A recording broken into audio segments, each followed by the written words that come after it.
Hello, this is Jonathan Doolin. I'm doing a reaction video to this paper, Planetary Core and Surface Temperatures. Appears to have been published in 2013 in a magazine called SSRN Electronic Journal. And anyway, I just wanted to kind of look through it and see, just see what their arguments are, and see if I can understand what kind of principles and models they're using in their conceptualization, and compare them to the principles and models that I would use. It says the paper explains why the physics involved in atmospheric and subsurface heat transfer appears to have been misunderstood and incorrectly applied when postulating that a radiative greenhouse effect is responsible for the warming of the surface of planets such as Venus and our own Earth. Now it says a detailed discussion of the application of the second law of thermodynamics endeavors to settle the much debated issue of whether or not a thermal ingredient evolves spontaneously in still air in a gravitational field. So before we move on from that sentence, let's talk about what he's saying here. Remember, the greenhouse effect is that a thermal gradient is caused by a partially transparent medium, which allows free radiation of high frequency, so that's the light coming down, but it blocks the radiation of a lower frequency, so that is the light coming up. He's offering an alternative explanation. The application is whether a thermal gradient evolves spontaneously in still air in a gravitational field. So that's the question. Does a thermal gradient occur spontaneously in still air in a gravitational field? Now, he says the author is aware of attempted rebuttals of this hypothesis.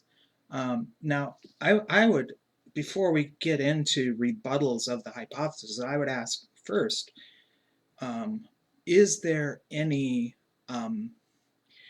actually any necessary conflict between these two hypotheses?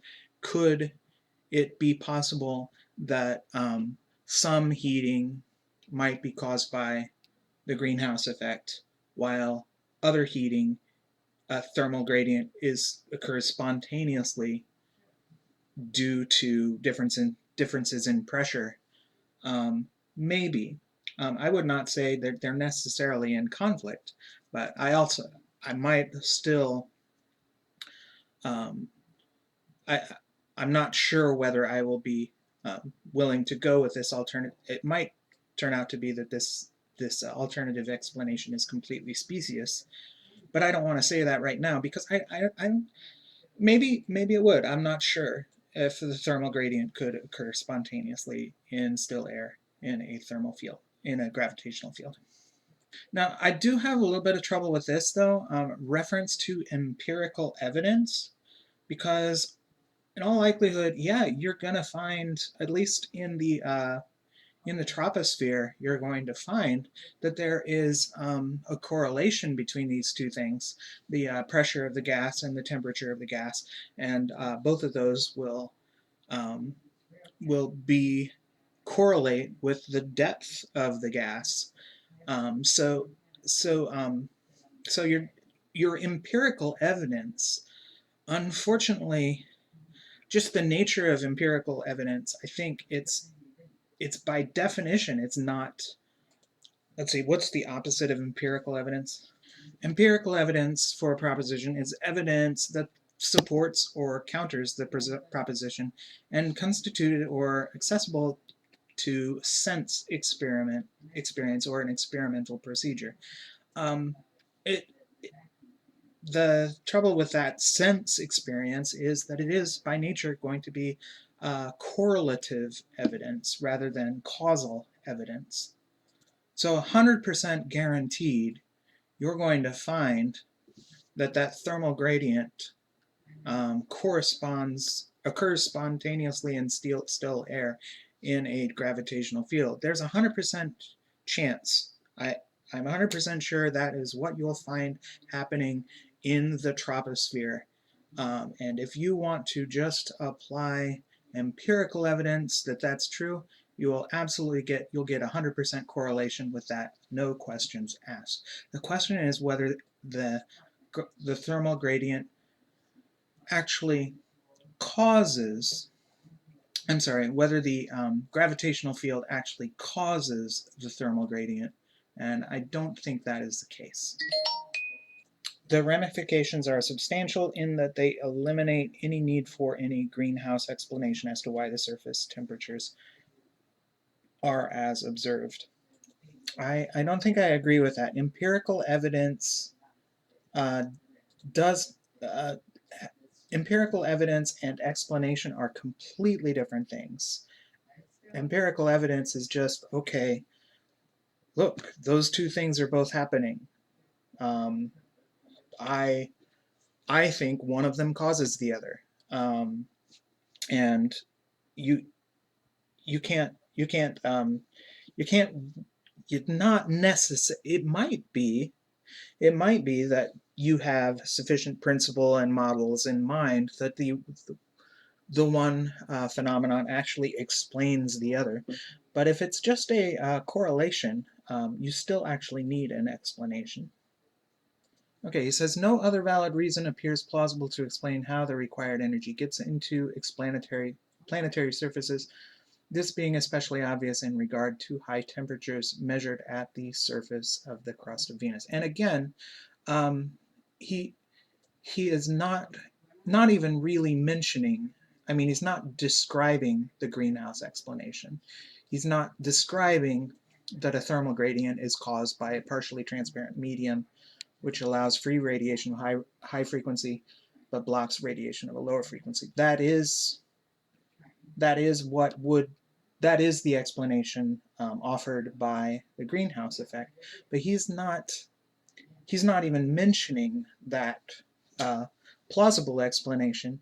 Rather, he's just giving this one, which is will definitely show a correlation, but I don't feel that it has that explanatory. It doesn't have that explanatory power that this does.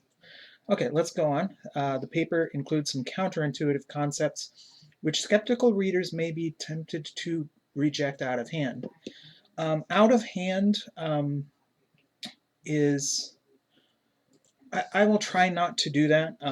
What I'm going to try to do is to acknowledge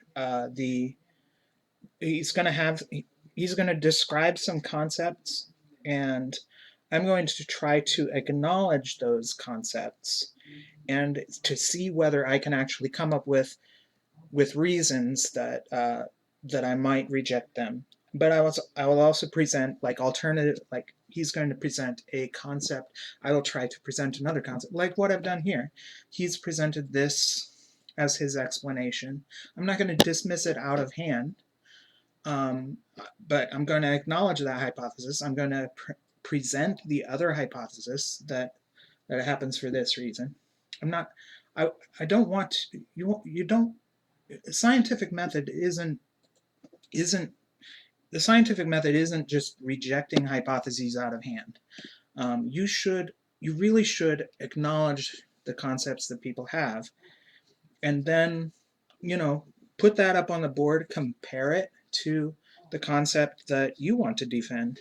And it could be the case that neither of you are right. You sometimes get into situations where neither of your descriptions really do what you want them to do. Neither of them really explain the phenomenon.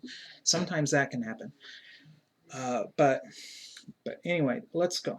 All right, physics sometimes has some surprises, so you are encouraged to read and understand the argument step by step, for it is based on sound physics and unlocks some mysteries of the solar system, including core and mantle temperatures, not previously explained in this manner to the best of the author's knowledge. And that might be true. We'll find out. So the content is uploaded by Douglas Content. The content may be subject to copyright. Hopefully, this will be considered an educational use of this content. I'm not trying to make any money from it. So I just want to, you know, acknowledge everything that's here and see if I can create an educational video on that behalf. Um, there's the abstract again. I already read through that. It's got quite a few sections. Let's just go here and start with radiation and heat transfer. Okay, he starts with talking about the historical records. And let me say, one of the things about these historical records is that, again, these historical records, regardless of how good they are, they do still kind of create a correlative, rather than an explanatory description, they're more of a correlative explanation. Um, they find that there are these long-term periods of warming and cooling, and a lot of times they'll point out that these times of warming and cooling are correlated with the presence of carbon dioxide in the atmosphere, something like that. Um, Same criticism that I had earlier for correlative arguments. They're not really explanations. They're not like causal explanations. They just tell you how. They just tell you these two things happened at the same time. Okay. All right. Let's talk here about. Okay, just coming down. He talks about that for a little bit, but then he talks about this. This is a quote from the Intergovernmental Panel on Climate Change. It says, greenhouse gases trap heat within the surface troposphere system. Then they postulate that infrared radiation emitted into space originates from an altitude with a temperature of, on average, minus 19 degrees Celsius, in balance with the net incoming solar radiation, whereas the Earth's surface is kept at a much higher temperature, on average of 14 degrees Celsius. An increase in the concentration of greenhouse gases leads to an increased infrared opacity of the atmosphere. Let me draw a diagram of this. So I'm going to draw the Earth and our atmosphere, not to scale, make this huge atmosphere out here. And basically the sun is coming in over here, and it is emitting starlight at the Earth. And what happens is that the Earth, this starlight comes in here, and it's basically absorbed in a cross-sectional area of pi r squared. This is the input area of the sun's light on the Earth. And what happens is that a lot of that light is reflected, just depending on the albedo of the Earth, how much light is on that side. But some of it is absorbed by the ground, and well, some of it is absorbed elsewhere too, but mostly let's just talk about where it's absorbed on the ground. It's absorbed on the ground, and then it is re-emitted. And okay, they said that the ground temperature on average is 14 degrees Celsius. So let me just go ahead and put 14 degrees Celsius down here. 14 degrees Celsius. And it emits light in the infrared. And it comes up. And what we have here in the atmosphere is essentially an insulator. So the atmosphere itself acts as an insulator between this surface and this surface. It keeps this surface cool, it keeps this surface warm, and the temperature out here at the edge of the atmosphere is minus 19 degrees Celsius. And that 19 degrees Celsius, which is going to sound like a lot warmer when I call it 254 Kelvin, that 254 Kelvin is emitted over the entire surface, and that surface is 4 pi r squared. That is the surface area of the sphere. So the emission surface is larger than the absorption surface, and so then you got this insulated area between the ground and the surface of the Earth.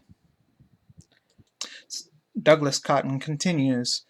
So they say, but the physics of heat transfer is not easily understood, and in particular, we should not assume that the radiating gases increase the opacity, or that spontaneous radiation from a cold atmosphere. Well, let me start with this. We should not assume that radiating gases increase the opacity. Okay, so once again, he told us we shouldn't dismiss out of hand what he said. So I'm not going to dismiss out of hand. He cautions us we should not assume that radiating gases increase the opacity. What actual greenhouse gas theory says is that the greenhouse gas is nearly transparent in the visible spectrum and nearly opaque in the infrared spectrum. And this is fully confirmed by experimentation. So when Douglas Cotton cautions we should not assume that radiating gases increase the opacity, we should note that no one has assumed this. There's nobody who is I don't know. He might be able to find some random um, global warming supporter that thinks that the radiating gases increase the opacity, but that's generally not the description that is given. There are a couple of different descriptions. Okay, so hypothesis 1 would be an increased concentration of carbon dioxide will actually increase the opacity or optical depth of the atmosphere in the infrared spectrum. Hypothesis 2 is an increased concentration of CO2 will not increase the opacity, but it will still affect the gas's ability to insulate. Both of these hypotheses, I don't know which of these is true. I've not seen any I've mostly seen trolls on this topic. I've not seen anybody actually show that the concentration of CO2 actually measure the effects of um, the increased concentration on opacity or insulation ability. I've never seen these experiments, so I don't even know really if carbon dioxide is a greenhouse gas. I'm 99% sure it is. At least 90% sure, because I can't come up with any other possible plausible explanation for it than this. So hypothesis 3 here is an increased concentration of CO2 has no effect on the insulative ability of the gas. And if this were the case, then, if this actually were the case, then worrying about the CO2 levels would actually be counterproductive, and we should be looking for the real reason of global warming. Because I think looking around and seeing what's been happening to the weather in the past decade, there's definitely something going on. And yes, it definitely correlates with the concentration of CO2, but you really need to confirm one of these two things before you before we like, somebody needs to do this experiment, not just assume that it's definitely the CO2 causing the problem. Okay, but back to Douglas's paper. He says we should not assume that radiating gases increase the opacity or that spontaneous radiation from a cold atmosphere will add extra thermal energy to a warmer region of Earth's surface. What's that mean? Okay, I think his argument is his argument is terrible here. He's arguing that because the temperature up here of the atmosphere up here is negative 19 degrees Celsius, that part of the atmosphere can't have any influence on the high temperature down here, which I think it just reflects like does he know how blankets work? You have a blanket, and you've got this cold part of the blanket and you got this warm part of the blanket that's right next to your skin. He's saying that the cold part of the blanket can't have any effect on the warm part of the blanket. Is that what he's saying? I'm not quite sure. I'd have to explain his thinking to me there. Spontaneous radiation from a cold atmosphere will add extra thermal energy to a warmer region of the Earth's surface. Well, the spontaneous well, it's not radiation, it's conduction, but this cold part of the blanket is conducting heat. Conducting. It's not radiation, it's conduction. It's conducting heat that way and that way. The cold blanket is conducting the heat both directions. And yes, because some of that heat is being conducted towards the ground, then yes, it actually does have some influence on the warm part of the blanket. So I don't think, I mean, we should not assume, but I don't think we're assuming. I think it's a pretty well-reasoned argument to say that that outer surface layer of our atmosphere is conducting heat downward as well as upward. So it's not just, it is actually moving heat in the downward direction, which will contribute a warmer region to the Earth's surface. So I don't think that's an assumption. I think that's a reasonable thing to conclude just based on